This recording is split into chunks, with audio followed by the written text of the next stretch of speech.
Was it the prettiest game of all time offensively? No, not at all, actually. For the Toronto Blue Jays, but come September, come October, when you're trying to jockey for a position and when a Mariners team is battling for a wild card spot with the Blue Jays, will they ask you how they got that W in late April? No.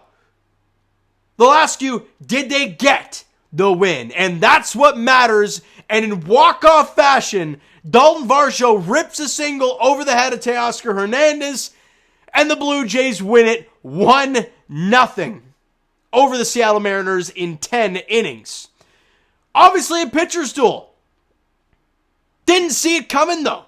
Obviously, with Kevin Gausman on the hill, we thought it was going to be Chris Flexen. The Mariners didn't like the matchup at all. So they're like, you know what? Screw it. Easton McGee. What a name. What a name. Dude is 25 years old, making his big league debut today. And he had a no-hitter through 6 2/3 of this game. And Matt Chapman then rings a double off the center field wall, and they pull him right away. Which makes sense, obviously. So that was scary. Kevin Gausman early on, struggling with command at times, right? A lot of base runners early in the contest, but him being just the machine that Kevin Gausman is, mowing guys down and keeping the game scoreless. Now we're going to fast forward because, let's be honest, who wants to talk about the first 7 innings other than Gausman's start and Mr. McGee doing a great job? Not much. There really wasn't much at all. We go to the bottom half of the 9th inning. Jordan Romano goes out there, 1, 2, 3. I don't think there was a base run. I think it was 3 up, 3 down for Jordan. Let me quickly check that. Jordan Romano, clean inning of work, couple strikeouts, fantastic. Right, Zach Pop went out there in the 8th and had a clean inning of work and had a strikeout, so he did a great job. And you go to the top half of the 10th. Eric Swanson going out there against his former team again, but this time you don't have a 3-2 lead, and it is not in the regular 9-inning schedule. You are in the 10th inning, albeit you're facing 7, 8, 9, and 9 pinch hit for Ty France, and he ended up walking Ty France. But I'm kind of okay with that, and I'll tell you why. So he gets Colton Wong to strike out, big K. Who's the other guy? Tom Murphy or whatever his name is. Yeah, what another great name. It's wild, and strikes him out. So there's 2 out, and still the guy at second base, J.P. Crawford. Then he walks Ty France, and think about it, right? Just think about it for a second. Why would you want to test Ty France? Julio Rodriguez left the game earlier on. I think it was lower back tightness, I think they called it. And, with him leaving with lower back tightness, they got to put in A.J. Pollock, who, let's be honest, is not as good of a hitter as Julio Rodriguez. And that's pretty obvious. So with the base open there, why force Ty France to beat you? And sure, you had a couple strikes on him, it ended up being a full count pitch and this and that, but you didn't need that. So he walks Ty France, brings up A.J. Pollock, and he strikes him out. And he gets all kinds of jacked up Eric Swanson for many reasons. 1, you throw up the clean inning and extras. Huge. 2, it's your former team. And you're obviously at home with a jam-packed Rogers Center, 41,000 in there tonight. So of course he's going to be pumped. Attaboy Eric Swanson.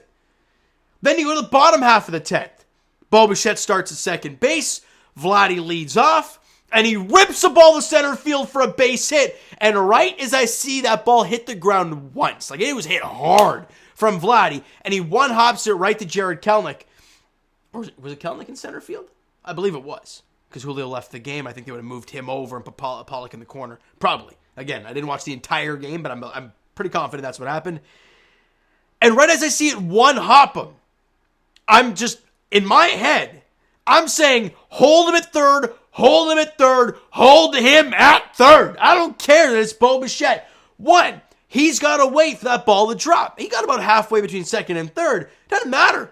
You hold him right there. The last thing you want is that first out at home plate. The last thing. There's nobody out. So worst case scenario, you got first and third, nobody out still. All you need is a sac fly or, ground ball ground ball hit hard, not right at somebody, and you're in good shape.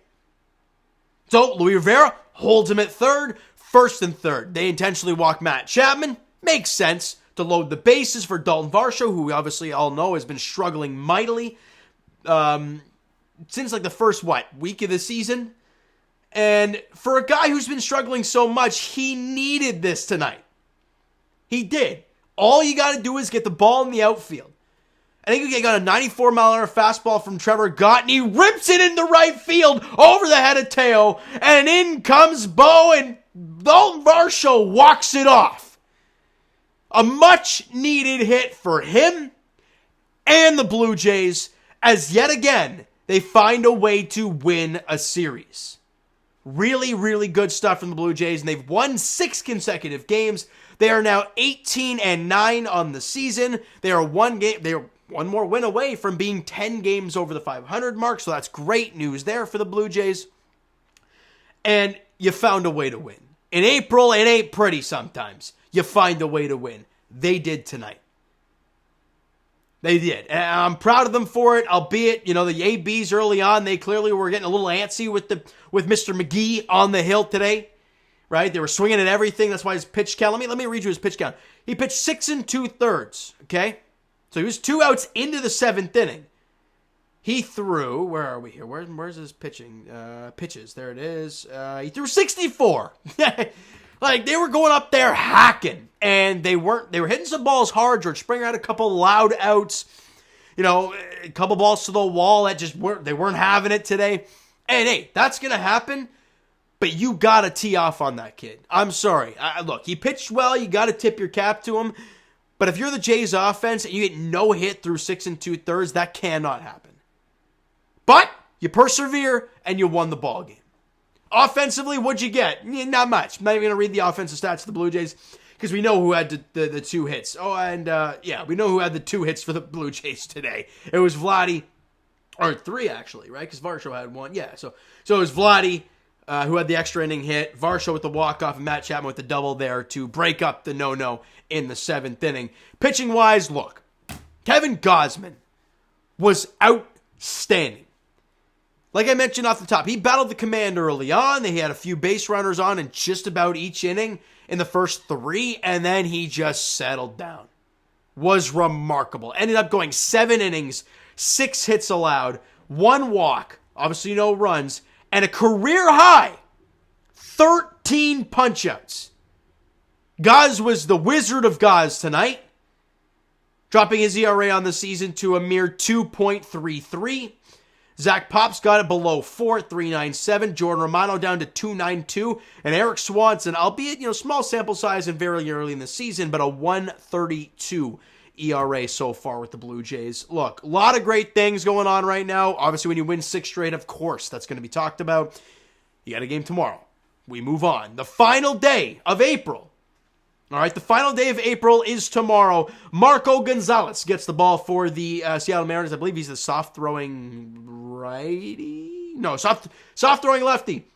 We've seen guys like that in the past do well against the Blue Jays. We've also seen that like Ryan Yarbrough, great example. I don't think he's on the Rays anymore, thank God. But there were times where the Jays actually teed off on Ryan Yarbrough. Now, Marco Gonzalez had a good start to his season, 2-0 with a 3.32 ERA. Doesn't strike out a lot of guys. 21 2/3 innings, only 17 strikeouts. So if you're the Blue Jays, you're going to get strikes. So hammer them.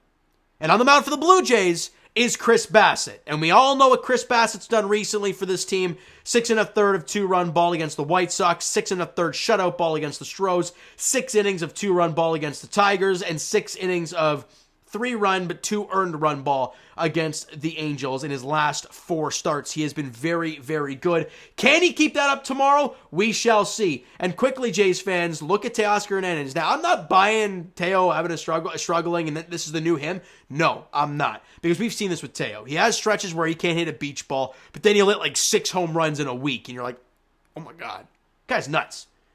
But today, 0 for 4.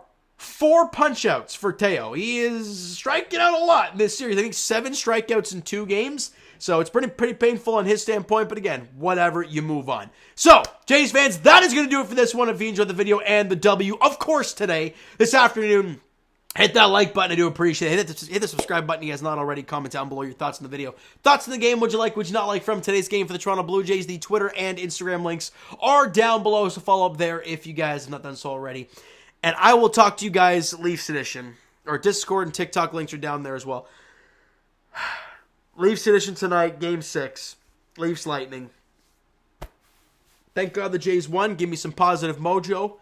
And maybe a great sign of things to come for Toronto sports tonight. I don't know. But I'll talk to you guys post-game then. And as for the Toronto Blue Jays, like we talked about, they're back in action tomorrow night. Game 3, the finale of this series against the Seattle Mariners at Rogers Center. I think to end off the homestand as well. All right. Marco Gonzalez, Chris Bassitt is the pitching matchup there. So thank you guys so much for listening and watching. I hope you enjoyed the video and the W, of course. We'll talk to you guys then.